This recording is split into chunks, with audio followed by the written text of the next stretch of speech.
Hello madam, ಯಾಕೆ ಹೀಗೆ ನಿಂತ್ಕೊಂಡ್ಬಿಟ್ರಿ? ಬನ್ನಿ ಹೋಗೋಣ.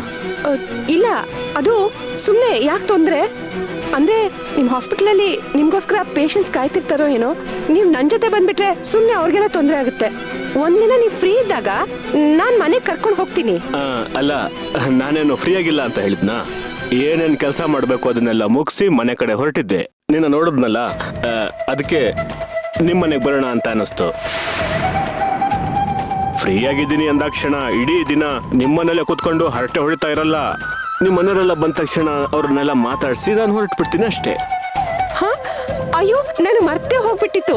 ಇವತ್ತು ಮನೆಯವರೆಲ್ಲ ಯಾವ್ದೋ ಪೂಜೆ ಇದೆ ಅಂತ ದೇವಸ್ಥಾನಕ್ಕೆ ಹೋಗಿದ್ದಾರೆ. ಬರೋದು ಸಂಜೆ ಆಗ್ಬಿಡುತ್ತೆ. ನೀವು ಬಂದ್ರೆ ಸುಮ್ನೆ ಖಾಲಿ ಮನೆ ನೋಡ್ಕೊಂಡು ವಾಪಸ್ ಹೋಗ್ಬೇಕಾಗತ್ತೆ.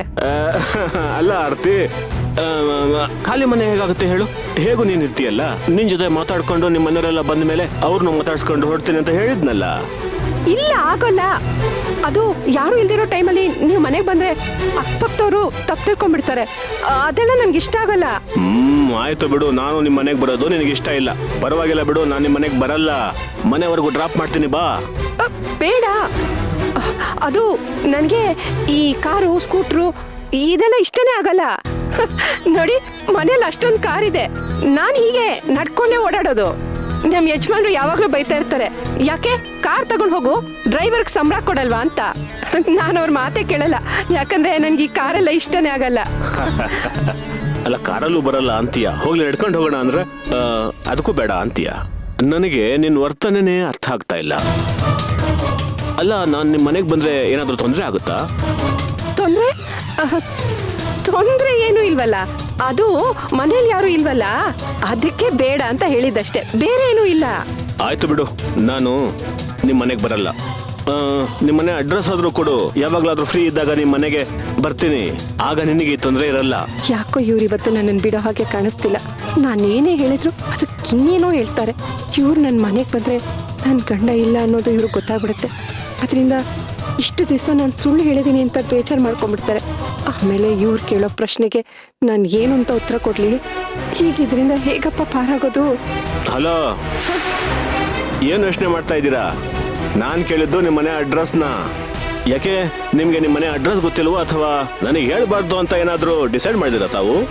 ನೋಡಿ, ಇಷ್ಟೊತ್ತು ರೋಡಲ್ಲಿ ನಿಂತ್ಕೊಂಡು ಮಾತಾಡೋದು ಚೆನ್ನಾಗಿರಲ್ಲ. ನೋಡ್ದವ್ರು ಏನು ಅನ್ಕೊಳ್ಳಲ್ಲ. ಅದು ಅಲ್ಲದೆ ನಮ್ಮ ಯಜಮಾನ್ರ ಫ್ರೆಂಡ್ಸು ಎಲ್ಲ ಕಡೆ ಓಡಾಡ್ತಿರ್ತಾರೆ ಅಂತ ಹೇಳಿದೀನಿ ತಾನೆ. ಅವ್ರೇನಾದ್ರು ನೋಡಿ ಅವ್ರಿಗೆ ಹೇಳ್ಬಿಟ್ರೆ ಕಷ್ಟ ಆಗ್ಬಿಡುತ್ತೆ. ಒಟ್ಟಿನಲ್ಲಿ ಮನೇನು ತೋರಿಸಲ್ಲ ಅಂತೀರಾ, ಅಡ್ರೆಸ್ಸು ಕೊಡಲ್ಲ ಅಂತೀರಾ. ಅಲ್ಲ, ನೀವು ನನ್ನನ್ನು ಏನು ಅಂದ್ಕೊಂಡಿದ್ದೀರಿ? ನಾನು ನಿಮಗೆ ಬ್ಲಾಕ್ ಮೇಲ್ ಮಾಡೋಣ ಅಂತ ಅಂದ್ಕೊಂಡಿದ್ದೀರಾ? ರೀ, ನಾನು ನಿಮ್ಮ ಒಬ್ಬ ಒಳ್ಳೆ ಫ್ರೆಂಡು ರೀ, ಒಬ್ಬ ಸ್ನೇಹಿತನಾಗಿ ಮನೆಗೆ ಬರ್ತೀನಿ ಅನ್ನೋದು ತಪ್ಪು ಅಂತಂದ್ರೆ ಹೇಳಿ. ನಾನು ಬರೋದಿಲ್ಲ, ನಾನು ನಿಮ್ಮನ್ನ ಏನೇನು ಕೇಳೋದಿಲ್ಲ, ಆಯ್ತಾ? ನೋಡಿ, ದಯವಿಟ್ಟು ಹಾಗೆಲ್ಲ ಅನ್ಕೋಬೇಡಿ ನೀವು. ಅದು ಸದ್ಯದ ಪರಿಸ್ಥಿತಿಲಿ ನಾನು ಏನು ಹೇಳೋಕ್ಕಾಗಲ್ಲ. ನೋಡಿ, ನನ್ನ ಮನೆಗೆ ಹೋಗೋದಕ್ಕೆ ಬಿಡಿ. ಇನ್ನೊಂದಿನ ಯಾವತ್ತಾದ್ರೂ ಸಿಕ್ಕಾಗ ನಾನೇ ನಿಮ್ಮನ್ನ ಮನೆ ಕರ್ಕೊಂಡು ಹೋಗ್ತೀನಿ. ಈಗ ಹೊರಡ್ತೀನಿ ನಾನು. ಮನೆ ಕರ್ಕೊಂಡು ಹೋಗೋದಕ್ಕೆ ಇಷ್ಟು ಯೋಚನೆ ಮಾಡ್ತಾ ಇದ್ದಾಳೆ ಅಂದ್ರೆ ಖಂಡಿತ ಏನೋ ತೊಂದರೆಲಿದ್ದಾಳೆ ಅಂತ ಅರ್ಥ. ಇಲ್ಲದೆ ಹೋಗಿದ್ರೆ ಇಷ್ಟು ಯೋಚನೆ ಮಾಡೋ ಅವಶ್ಯಕತೆ ಏನಿತ್ತು? ಏನಿದ್ರು ಮರ್ಮ ಅಂತಾನೆ ಗೊತ್ತಾಗ್ತಿಲ್ವಲ್ಲ. ಹೇಗೆ ಇದನ್ನ ಕಂಡುಹಿಡಿಯೋದು? ಹೇಗಾದ್ರೂ ಮಾಡಿದನ್ನ ತಿಳ್ಕೊಳ್ಳೇಬೇಕು.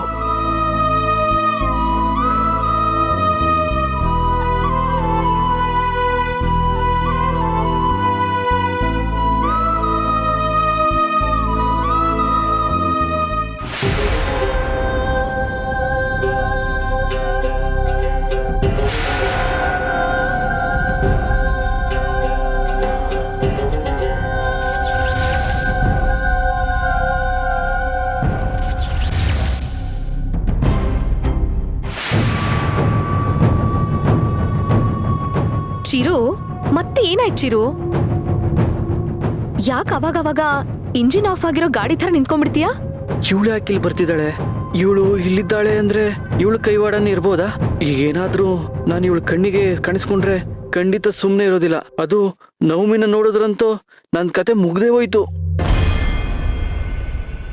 ಹಲೋ ಚಿರು, ಯಾಕೆ ಈ ತರ ನಿಂತ್ಕೊಂಡ್ಬಿಟ್ಟೆ? ಅಪ್ಪ, ಏನದು ಅದು ಇದು ಇದು ನೀನ್ ಆಡ್ತಿರೋ ರೀತಿ ನೋಡಿದ್ರೆ ಫಸ್ಟ್ ನಿನ್ನ ಗಾಳಿ ಆಂಜನೇಯನ ದೇವಸ್ಥಾನ ಕರ್ಕೊಂಡೋಗಿ ತಾಯ್ತಾ ಕಟ್ಟಿಸ್ಬೇಕು. ನಡಿ ಹೋಗೋಣ. ಚೇಚೆ ಆ ಥರದ್ದೇನೂ ಆಗಿಲ್ಲ. ಮತ್ತೆ ನೀನು ಅದು ನನಗೇನು ಆಗಿಲ್ಲ ನವಮಿ.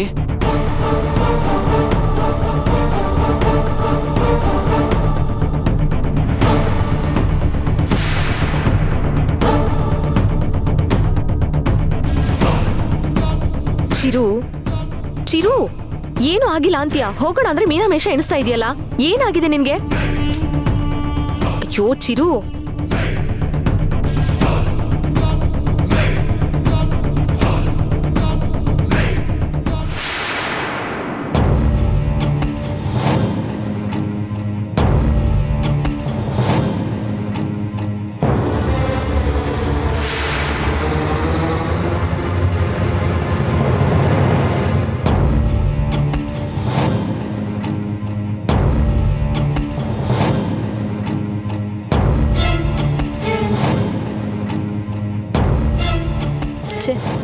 ಏನ್ ಹುಡುಗರಪ್ಪ, ಪಬ್ಲಿಕ್ ಪ್ಲೇಸ್ ಅಂತ ನೋಡ್ದಲೆ ಹೇಗ್ ನಡ್ಕೊಂತಿದ್ದಾರೆ.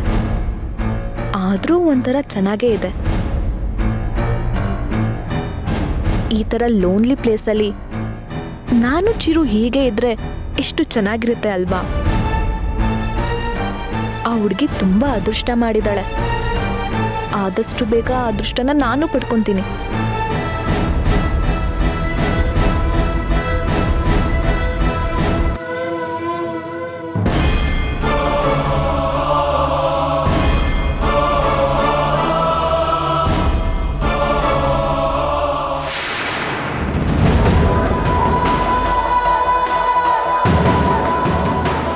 ಏನ್ ಸಾಹೇಬ್ರು ಸರ್ಪ್ರೈಸ್ ಅಂತಿದ್ದೀರಾ? ಏನ್ ವಿಷಯ? ಫಸ್ಟ್ ಆಫ್ ಆಲ್ ಯಾವ ಖುಷಿಗೆ ನನ್ನ ಔಟಿಂಗ್ ಕರ್ಕೊಂಡು ಹೋಗ್ತಿರೋದು? ಪ್ರಮೋದ್, ಸುಮ್ನೆ ತಮಾಷೆ ಮಾಡ್ದೆ ಅಷ್ಟೇ. ಆಕ್ಚುಲಿ ನನ್ಗೂ ಹೊರಗಡೆ ಹೋಗ್ಬೇಕು ಅಂತ ಅನಿಸ್ತಿತ್ತು. ಅದೆಲ್ಲ ಇದ್ಮೇಲೆ ಮಿಸ್ ಮಾಡ್ಕೊಳಕ್ಕಾಗತ್ತಾ? ಖಂಡಿತವಾಗ್ಲೂ ಬರ್ತೀನಿ. ಪ್ರಮೋದ್, ಚಿಕ್ಕ ವಯಸ್ಸಿಂದ ಜೊತೆಲಿ ಬೆಳೆದವನ್ ಬಿಟ್ಟು ನೆನ್ನೆ ಮೊನ್ನೆ ಸಿಗ್ದವನ್ ಮಾತೆ ಹೆಚ್ಚಾಯ್ತು ಇವಳಿಗೆ. ಇಷ್ಟಿನ ನೀನ್ ಬೆಲೆ ಕೊಡ್ತಾ ಇರೋದು. ನಿನ್ಗೋಸ್ಕರ ಇಷ್ಟೆಲ್ಲ ರೆಡಿಯಾಗಿ ನಿನ್ ಜೊತೆ ಟೈಮ್ ಸ್ಪೆಂಡ್ ಮಾಡೋಣ ಅಂತ ಪ್ಲಾನ್ ಮಾಡಿದ್ದೆ. ಆದ್ರೆ ಚಿರು ಮಾತಿಗೆ ಬೆಲೆ ಕೊಟ್ಟು ನನ್ ಬಿಟ್ಟು ಹೋದೆ ಅಲ್ವಾ? ಇದಕ್ಕೆ ತಕ್ಕ ಶಾಸ್ತಿನ ಅನುಭವಿಸ್ತೀಯ. ಇನ್ನೊಂದು ಸ್ವಲ್ಪ ಹೊತ್ತಿಗೆ ಚಿರು ಇಲ್ಲ ಅನ್ನೋ ಸುದ್ದಿ ಕೇಳೋದಕ್ಕೆ ಕಾಯ್ತಾ ಇದ್ದೀನಿ.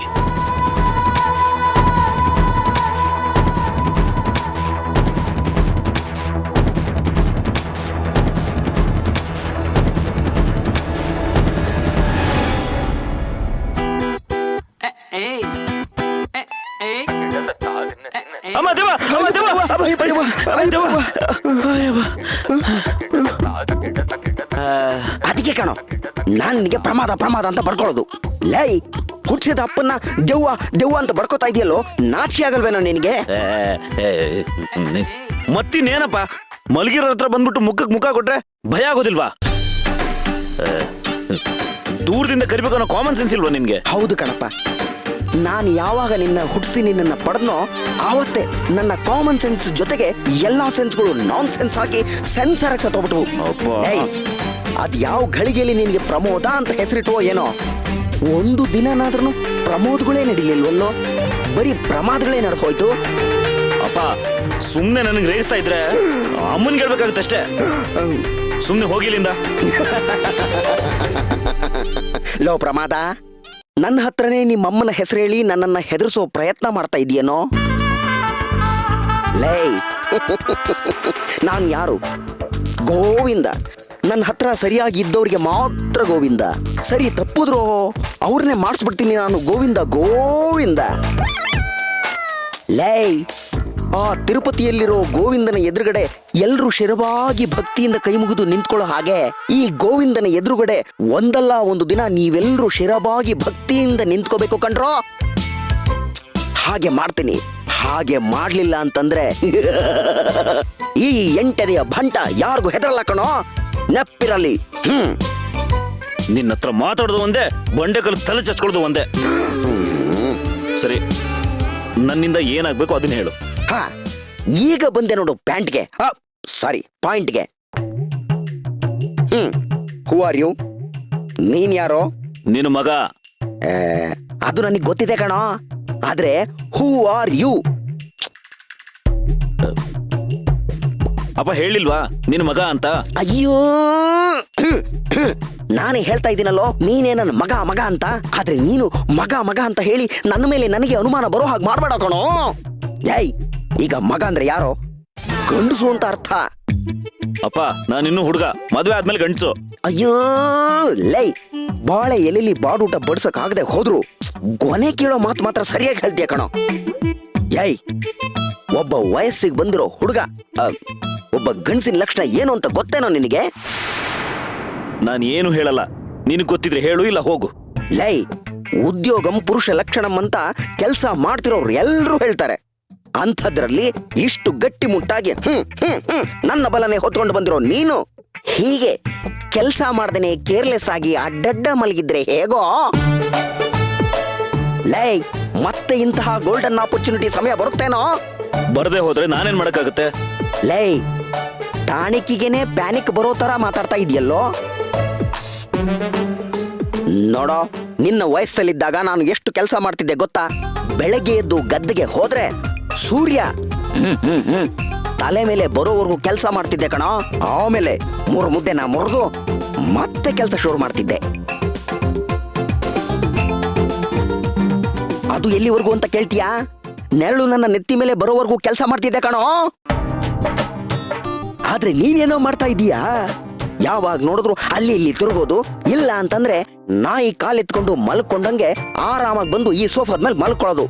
ಇದು ಒಳ್ಳೆ ಹುಡುಗರ ಲಕ್ಷಣ ಏನೋ? ಮತ್ತೆ ಯಾಕೆ ನೀನೀಗ ನಂತರ ಸೋಮಾರಿಯಾಗಿದ್ಯಾ? ನಾನು ನಿನ್ನ ಕಣ್ಣಿಗೆ ಸೋಮಾರಿ ತರ ಕಾಣಿಸ್ತಾ ಇದ್ದೀನೇನೋ?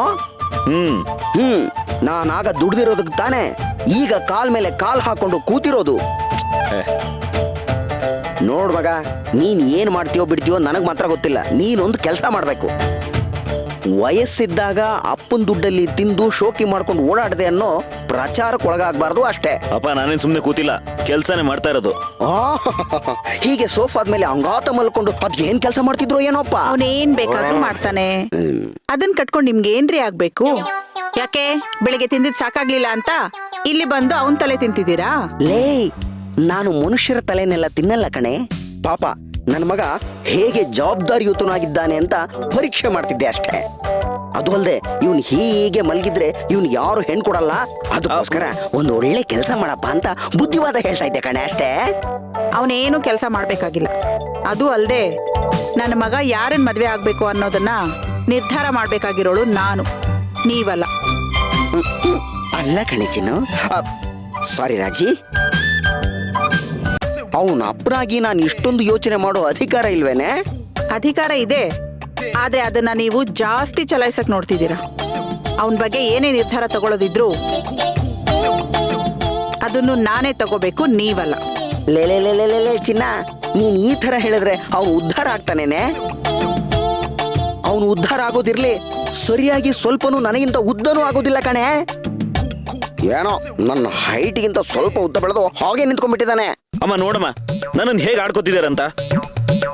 ಹೀಗೆಲ್ಲ ಮಾಡಿದ್ರೆ ನನ್ನ ಮನೆ ಬಿಟ್ಟು ಹೋಗ್ತೀನಿ ಅಷ್ಟೇ. ಲೋ, ಇಷ್ಟು ಸಣ್ಣ ಮಾತಿಗೆ ಅಷ್ಟೆಲ್ಲ ದೊಡ್ಡ ದೊಡ್ಡ ಮಾತಾಡಿದ್ರೆ ಹೇಗೋ? ಅಪ್ಪನಾಗಿ ನಾನ್ ನಿನಗೆ ತಿಳುವಳಿಕೆ ಮಾತಾಡೋದು ತಪ್ಪೇನೋ? ರೀ, ಸಾಕ್ ಸುಮ್ನೆ ಇರ್ತೀರಾ? ನೀವ್ ಹೀಗೆ ಆಡ್ತಾ ಇದ್ರೆ ನಿಮ್ಮನ್ನೇ ಮನೆಯಿಂದ ಹೊರಗೆ ಹಾಕ್ಬೇಕಾಗತ್ತೆ.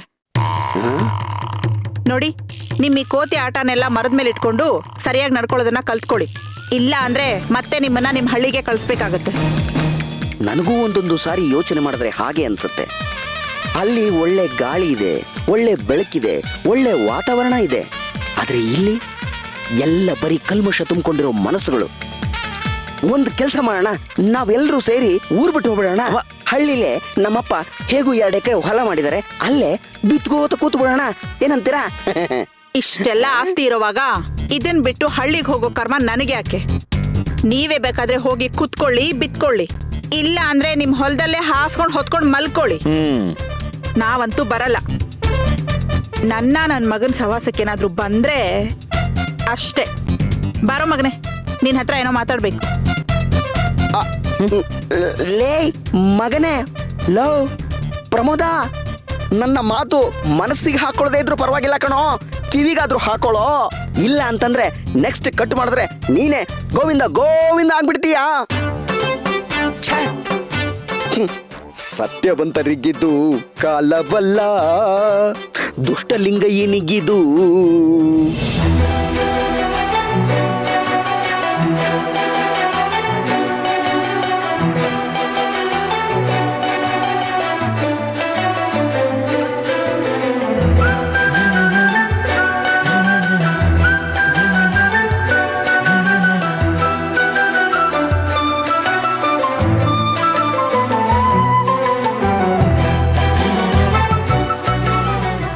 ಸಾರಿ ನವಮಿ, ಅದು ನನಗ್ ಗೊತ್ತಾಯ್ತು ಚಿರು, ನೀನ್ ಇದನ್ ಮಾಡೋದಕ್ಕೆ ಇಷ್ಟೆಲ್ಲ ಕಥೆ ಕಟ್ಟಿ ನನ್ನ ಇಲ್ಲಿ ಕರ್ಕೊಂಡ್ ಬಂದೆ ಅಲ್ಲ. ಎಷ್ಟ್ ದಿನದಿಂದ ಈ ತರ ಮಾಡ್ಬೇಕು ಅಂತ ಪ್ಲಾನ್ ಮಾಡ್ಕೊಂಡಿದ್ದೆ. ಹಾ, ಅಯ್ಯೋ ನವಮಿ, ನೀ ನನ್ನ ತಪ್ಪು ತಿಳ್ಕೊಂಡಿದ್ಯಾ? ಇದನ್ನೆಲ್ಲ ನಾನು ಬೇಕು ಅಂತ ಮಾಡಿದ್ದಲ್ಲ. ಇನ್ನೇನು ಬೇಡ ಅಂತ ಮಾಡಿದ್ದ? ನಿನ್ನ ಸೆಂಟಿಮೆಂಟಲ್ ಫೂಲ್ ಅಂತ ಅನ್ಕೊಂಡಿದ್ದೆ, ಆದ್ರೆ ನೀನು ಇಷ್ಟೊಂದ್ ರೊಮ್ಯಾಂಟಿಕ್ ಅಂತ ಗೊತ್ತೇ ಇರ್ಲಿಲ್ಲ. ಹೇಳು, ಯಾವ ಫಿಲಂ ನೋಡಿ ಇದನ್ನೆಲ್ಲ ಪ್ಲಾನ್ ಮಾಡ್ದೆ? ಅಯ್ಯೋ ನವಮಿ, ನನ್ನ ಮಾತು ನಂಬು, ಇದೆಲ್ಲ ನನ್ನ ಪ್ಲಾನ್ ಅಲ್ಲ. ಅದು ಅದು ನಾನು ಈ ರೀತಿ ಮಾಡ್ತೀನಿ ಅಂತ ನಾನೇ ಅನ್ಕೊಂಡಿರ್ಲಿಲ್ಲ. ಓ, ನೀನ್ ನನ್ನ ಹತ್ರ ಸುಳ್ಳು ಹೇಳ್ಬೇಡ ಕಣೋ. ನೀನ್ ನನ್ನನ್ನ ತಪ್ಕೊಂಡಾಗ್ಲೇ ನನಗೆ ಅನುಮಾನ ಬರ್ಬೇಕಿತ್ತು. ಪಾಪ ಭಯದಲ್ಲಿದ್ಯಾ ಅಂತ ನಾನು ಆ ಕಡೆ ಗಮನ ಕೊಡ್ಲಿಲ್ಲ. ಈಗ ಇಲ್ಲಿ ನೋಡಿದ್ರೆ ಅಯ್ಯೋ ನವಮಿ, ನಿನಗೆ ಹೇಗೆ ಅರ್ಥ ಮಾಡಿಸ್ಬೇಕು ನಂಗೆ ಗೊತ್ತಾಗ್ತಾ ಇಲ್ಲ. ನನ್ನ ಮಾತು ನಂಬು ನವಮಿ. ಏನು, ನಿನ್ನನ್ ನಂಬೋದಾ? ಚಾನ್ಸೇ ಇಲ್ಲ. ಕೊಲೆ ಮಾಡ್ತಾರೆ ಅಂತ ನನಗ್ ಭಯ ಹುಟ್ಸಿ ಇಲ್ಲಿಗ್ ಕರ್ಕೊಂಡ್ ಬಂದು ಈ ರೀತಿ ಎಲ್ಲ ಮಾಡಿದ್ಯಲ್ಲ, ಸರಿನಾ ಇದು? ಪಬ್ಲಿಕ್ ಪ್ಲೇಸಲ್ಲಿ ಈ ತರ ಎಲ್ಲ ಮಾಡಿದ್ರೆ ಹೇಗೋ?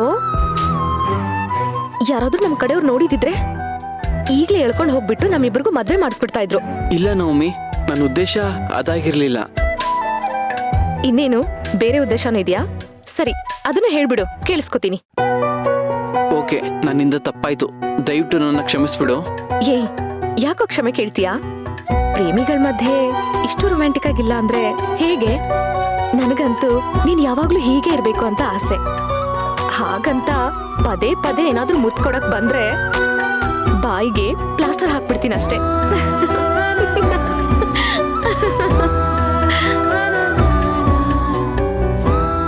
ನೋಡು, ಈ ರೊಮ್ಯಾನ್ಸ್ ಎಲ್ಲ ಸ್ವಲ್ಪ ದಿನ ಗಂಟು ಮೂಟೆ ಕಟ್ಟಿ ಪಕ್ಕದಲ್ಲಿಟ್ಬಿಡು. ಏನೋ ಮೊದಲನೇ ಸಲ ಅಂತ ಸುಮ್ನೆ ಇದ್ದೀನಿ. ಹೀಗೆ ಏನಾದ್ರೂ ಮುಂದುವರೆದ್ರೆ ಚೆನ್ನಾಗಿರಲ್ಲ ನೋಡು. ಹಂಗಲ್ಲ ನವಮಿ, ಹಿಂಗಾಗುತ್ತೆ ಅಂತ ನನಗೂ ಗೊತ್ತಿರ್ಲಿಲ್ಲ. ಅದು ಯಾರನ್ನ ನೋಡಿ. ಹಲೋ ಹಲೋ, ಮತ್ತೆ ಈ ರೀತಿ ಎಲ್ಲ ಕಥೆ ಕಟ್ಟಕ್ ಹೋಗ್ಬೇಡಪ್ಪ. ನಿನ್ ಕಥೆ ಕೇಳೋದಕ್ಕೆ ನನಗೆ ಸ್ವಲ್ಪನೂ ಪುರ್ಸತ್ತಿಲ್ಲ. ಏನೋ ಅರ್ಜೆಂಟಾಗಿ ಮಾತಾಡ್ಬೇಕು ಅಂತ ಕರ್ಸಿ ಹೀಗೆಲ್ಲ ಮಾಡ್ತೀಯ ನೀನು? ಇನ್ನೊಂದ್ಸರ್ತಿ ಏನಾದ್ರೂ ಬಾ ಅಂತ ಕರಿ, ಆಗ ಬರ್ತೀನ ನೋಡು. ನವಮಿ, ನವಮಿ ನಿಂತ್ಕೋ, ನಾನೇ ಡ್ರಾಪ್ ಮಾಡ್ತೀನಿ. ಬೇಡಪ್ಪ, ಆಮೇಲೆ ಇನ್ನೊಂದ್ ಕಥೆ ಕಟ್ಟಿ ಇನ್ನೊಂದ್ ಜಾಗ ಕರ್ಕೊಂಡು ಹೋಗಿ ಮುತ್ ಕೊಟ್ರೆ ಏನ್ ಮಾಡ್ಲಿ? ಸದ್ಯಕ್ಕೆ ಇಷ್ಟ ಸಾಕು.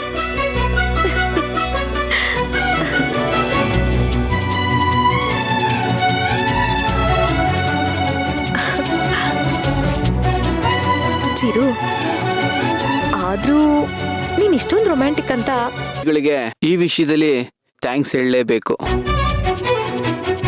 ಹಾಗೆ ನವಮಿಗೆ ಕಾಲ್ ಮಾಡಿ ಸಾರಿ ಕೇಳಲೇಬೇಕು.